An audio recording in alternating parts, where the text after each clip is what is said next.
Man, what's cracking, gang? It's T Nasty, and I'm back with another banger for you guys. So, some pretty serious allegations were launched at Alex Pereira. No, not those ones. Before UFC 303, Yuri Prohashka let us know his hypothesis on how Alex Pereira continues to win fights. Everybody knows that, and he's doing these rituals before the fight. He's everybody can feel that what's around him and what's going on. So, and I think Alex can't fight without that. And I thought, wow, that is an insane theory. Which then got me thinking, what are some other insane UFC conspiracy theories? So I did some research, and there has in fact been many conspiracy theories over the years relating to all sorts of UFC topics. So I'm throwing on the tinfoil hat. In today's video, I will be explaining the insane UFC conspiracy theory iceberg, starting with the tip, which will be made up of the most plausible and believable UFC conspiracies, to the deep waters, where we have the most insane and outlandish theories. Prepare yourselves, because it's about to get crazy. Of all the conspiracy theories, this one is probably the most likely to be true, and one that I tend to believe a little bit. There has been many examples of big-name fighters suddenly disappearing for years at a time, and then re-emerging looking better than ever. As well as instances like Vitor Belfort, where he only fought in Brazil for a number of fights while he was in his TRT era, as a way to avoid the United States base testing. Perhaps the most egregious case of this is the story of UFC 232 and John Jones. For those who don't know, John Jones vs. Alexander Gustafsson 2 at UFC 232 was originally scheduled to take place in Las Vegas, but it was moved to Los Angeles, California on a week's notice when trace amounts of a steroid metabolite were found in his system. The conspiracy comes in when you realize that no other fighter would have an entire event moved for them and have the UFC PR staff running such extreme levels of damage control on their behalf. The UFC obviously benefits from covering up the drug test failures of their biggest stars. So does the UFC cover up drug test failures? I won't say definitively, but this is a theory that I find believable. Most fans who were around back in 2018 will remember the roller coaster that was the UFC 223 fight week. In a week where we saw backstage altercations, accidental injuries, multiple main event and preliminary fight replacements, and many other speed bumps. Perhaps the craziest story came from the biggest star the sport has ever seen. Earlier in the week, Khabib and his crew confronted McGregor's former teammate Artem Lobov backstage about his comments on Dagestan and Russia. When Conor McGregor saw this, he immediately hopped on a private jet, flew to Las Vegas, and attacked Khabib and many other fighters while they were on a bus going between the media day and the fighter hotel. He launched a dolly through the bus window, injuring multiple fighters on the card and getting himself charged with assault in the process. Or at least that's the official story of what happened. Conspiracy theorists would tell you that McGregor was already in Vegas and the entire attack was staged by the UFC to promote Conor and Khabib's eventual fight. Which of course, as we know, they did use the footage from this incident in promotional material. But why would the UFC intentionally have multiple of their fighters injured and their biggest star arrested, you might be asking? Well, theorists claim that the UFC just wanted them to yell at each other and get pulled apart just for show, but McGregor took it a step too far when he threw the dolly. The UFC obviously benefited from this incident, as UFC 229 Khabib vs. McGregor currently sits as the highest UFC pay-per-view buy rate of all time. But this theory really falls apart when you think of all the ways this went wrong and what repercussions the UFC could face if this were true.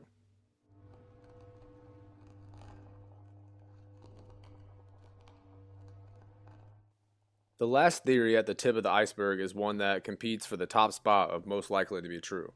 For those who are unaware, the first few UFC events consisted of one-night tournaments between representatives of different martial arts to see which was the best, multiple of which, specifically UFC 1, were won by none other than Royce Gracie, the face of the legendary Gracie family. The conspiracy comes into play when you start looking into the origin of this tournament. It was set up by the Gracie family and allegedly rigged to put their family and Brazilian Jiu-Jitsu on the map. I won't get too much into detail on this one, as MMA On Point made an amazing, in-depth, investigative video discussing this conspiracy theory that you guys should definitely check out after this. But ultimately, through testimonies of other competitors, it has been concluded that the Gracie family gave Royce every advantage possible to come out on top, which of course he did. Based on all the testimonies, the Gracie family involvement, and the great success that came to the Gracie family afterwards, I will say this theory has a very high likelihood of being true.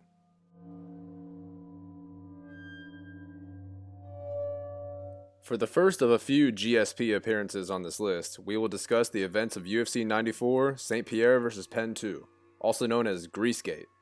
In this fight, GSP put on a dominant performance, getting a decision win over BJ Penn. Only after the fight, Penn and his team claimed that St. Pierre and his cornermen knowingly applied extra amounts of Vaseline to his body in an attempt to cheat and make St. Pierre more slippery, which Penn claimed made it difficult for him to apply his jiu-jitsu game. When you look at the footage of St. Pierre in the corner between rounds, you can see that his team was applying a questionable amount of Vaseline to his chest. Penn ultimately took this to appeals before the Nevada State Athletic Commission, where GSP and his team claimed no purposeful wrongdoing. Ultimately, they were cleared and it remains a win on GSP's record, but Penn and many of his fans still claim that GSP cheated, and this goes down as a minor stain on George St. Pierre's otherwise clean record.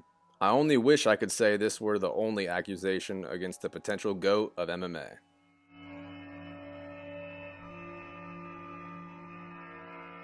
For the next theory in this tier, we have another accusation against GSP.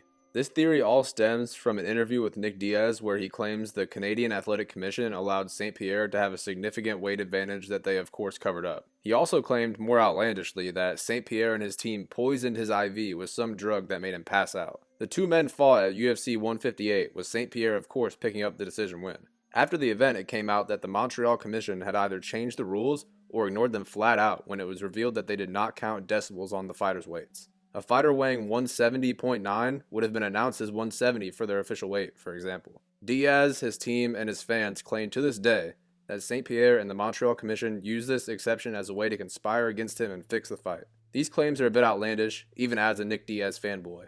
Diaz was allowed the same exception, and GSP weighed in with his shorts on, so he was theoretically a few ounces lighter than what the scale said anyways. Also, most reasonable people can conclude that 0.9 pounds would provide a very negligible advantage in a fight. Did the Montreal Commission and GSP conspire to screw Nick Diaz? We may never know, but even if they did, I don't think it would have changed the outcome.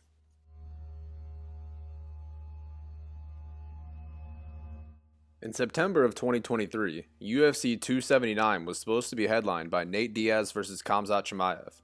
Only on the day of weigh-ins, the event was suddenly shifted to Nate Diaz vs. Tony Ferguson and Khamzat Chimaev vs. Kevin Holland as the co-main event. This all happened when Khamzat Chimaev missed weight by 7.5 pounds. The conspiracy comes in when fans notice that Chimaev missed weight by the exact same weight as Holland did for his catchweight 180-pound fight, as well as the scuffle between them that got the press conference canceled. It just made perfect sense. They theorized that the UFC had Chimaev miss weight on purpose because of UFC 279's bad reception online, and they capitalized on him and Holland's beef. Dana White even commented on this theory, calling the originator of it, Brendan Schaub, an idiot. This is a theory that kind of makes sense when you think about it, but it's just ridiculous and would be way too insane to pull off.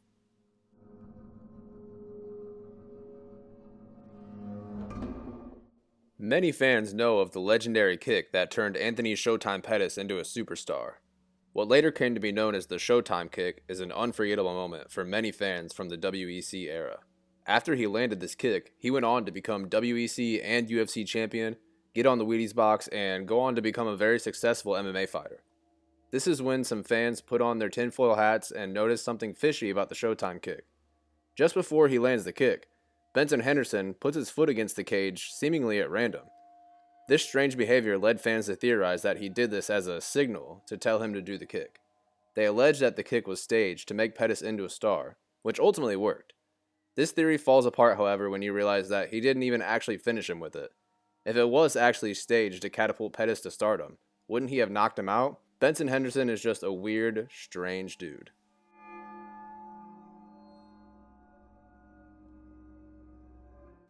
This theory stems from an expose interview conducted with Dana White's mother. She says a lot of damning things about Dana, like the fact that he slept with his sister-in-law, or predicting his eventual domestic violence scandal. The one bit of information fans picked up on the most, however, was that he allegedly sleeps with all the ring girls and many female fighters. The theorists say that this explains the apparent favoritism showed to the female fighters who happen to be more attractive, and the success that has come to former ring girls like Ariane Celeste and others. They say he's sleeping with them and using his connections to get them more success in return. His mom is definitely a credible source, but she seems a little disingenuous here. Although this one is certainly more believable, knowing how some of these powerful men can be.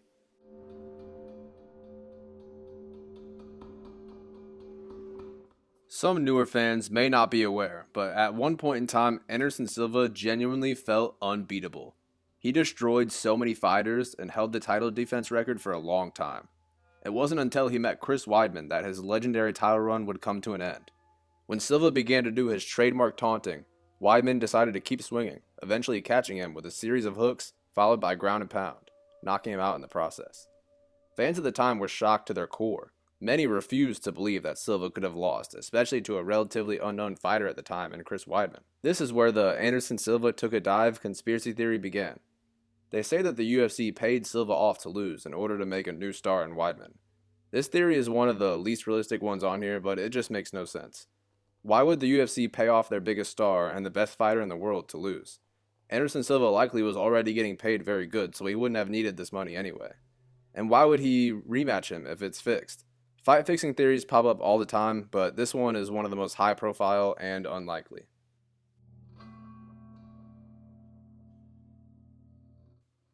This theory comes from the fact that Matt Hughes actually does have a twin brother. Fans theorize that Matt had his twin brother stand in for him at the weigh-ins so that he could be at full strength for the fight without the weight cut. This would explain his dominance in the early 2000s over the welterweight division. This one stems from the overall popularity of clone conspiracy theories in general, but instead of a clone this time, it's a twin. This theory falls apart slightly because they aren't 100% identical. Also, there is no way the commission would have been fooled by that unless they were in on it.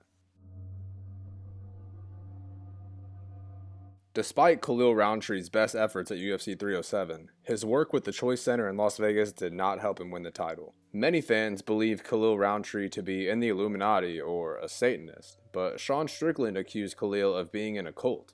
He is in fact a member of the Choice Center in Las Vegas, which is an organization that sells self-help and leadership courses with promises of life improvement. Members are encouraged to recruit other members and complete more courses to move up in levels. ITP MMA made a very good deep dive into this cult in their discussion video, so go check that out after this if you want more information on this theory.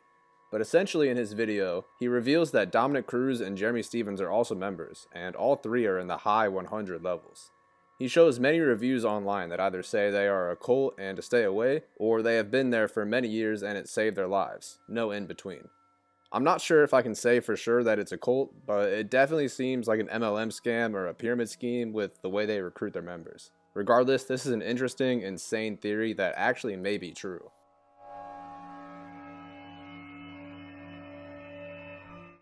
With the last of our GSP conspiracy theories today, we have one that is a bit more outlandish. GSP seemed to be the heir to Anderson Silva's throne when he was on his lengthy championship tear through the welterweight division. That was until he suddenly decided to step away after squeaking a split decision against Johnny Hendricks. This left many fans confused as to why he would disappear and relinquish his title. The conspiracy theorists claim that after the Johnny Hendricks fight, he was abducted by aliens and genetically modified, explaining why he returned at UFC 217 and looked better than ever, despite being out for 5 years. This theory stems from the numerous times he spoke about his belief in aliens and his UFO sighting on Joe Rogan and in interviews. This one is just crazy, but who doesn't love a good alien abduction theory? Last but not least, the darkest theory on this video. Originally alleged by Yuri Prochazka, it has become somewhat of a running joke that Alex Pereira uses black magic to protect himself and give him strength in fights. This has evolved into more than just a joke, however, and into just a straight-up conspiracy theory in recent months. Many fighters such as Israel Adesanya and Magomed Ankalaev have spoken out as well about his use of magic in his fights. Conspiracy theorists believe this is where he gets the godlike KO power in his hands. This is probably stemming from him being an indigenous Brazilian and tapping into his cultural roots. He has been seen hanging out with tribal members, dressed in the tribal clothing and face paint at weigh-ins, and participating in activities that seem to be shamanic rituals. This one is a little crazy. Poatan is just the GOAT, but I'm starting to think this may actually be true. There are many other UFC conspiracy theories out there. These are just some of the most insane ones I could find. If you want to see more conspiracy theories, I encourage you to go to Reddit. There are many more fans on there giving their conspiracy theories. And I'm also going to link all the videos mentioned in the description if you want to check those out. If this video gets 50 likes, I will make a part 2. Anyways, guys, I put a lot of time and effort into this video, gang. So if you enjoyed, please like, comment, subscribe, share. Hit the notification bell, become a member, duplicate your account, and then repeat all those steps for me. And if you don't do all that, then you're just a fucking casual, respectfully.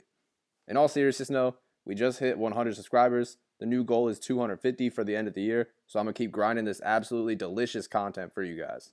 I appreciate the fuck out of you for watching for real, but that's it. Take it easy.